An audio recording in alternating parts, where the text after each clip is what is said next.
Les gouverneurs militaires et commandants des opérations en Ituri, lieutenant-général Luboya Kanchama, a tenu un briefing opérationnel à l'intention de chefs du corps en charge de la défense et la sécurisation des grandes agglomérations, notamment la ville de Bunia, chef-lieu de province. Au cours de cette séance, 4 points étaient inscrits à l'ordre du jour, à savoir la situation des Katanga, Angaldé et Walendu Wati, en territoire de Mahagi, où il s'observe des affrontements entre la milice Zahir et Kodeko avec des représailles et tueries des populations innocentes. Un autre point épinglé, les opérations en cours sur l'axe Komanda en territoire d'Irumu et Mambasa contre les ADF où les forces armées ont eu l'ascendance sur l'ennemi. Le PDDRCS, la traque de bandits armés et le détenteur illégaux d'armes dilués au sein des communautés aux terres d'insécurité en Ituri. Et l'appel à la mobilisation générale lancé par le commandant suprême de forces armées, Félix Tshisekedi Tshilombo, où en ce jour, plus de 1000 jeunes Congolais vivant en Ituri sont déjà dans la province de Chopo à Kisangani, zone de transit pour leur formation militaire, ont constitué d'autres points évoqués dans cette évaluation de la situation sécuritaire actuelle. Chacun,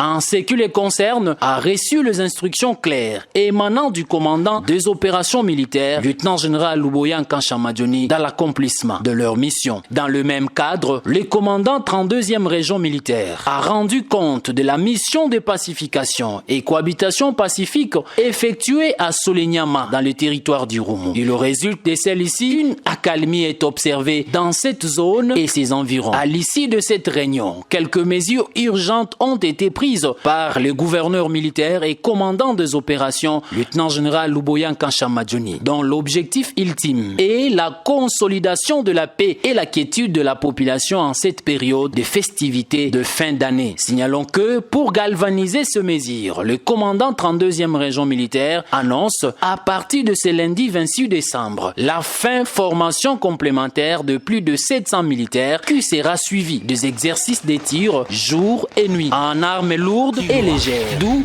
les habitants de Bunia et ses environs sont appelés à vaguer librement à leurs occupations sans moindre crainte.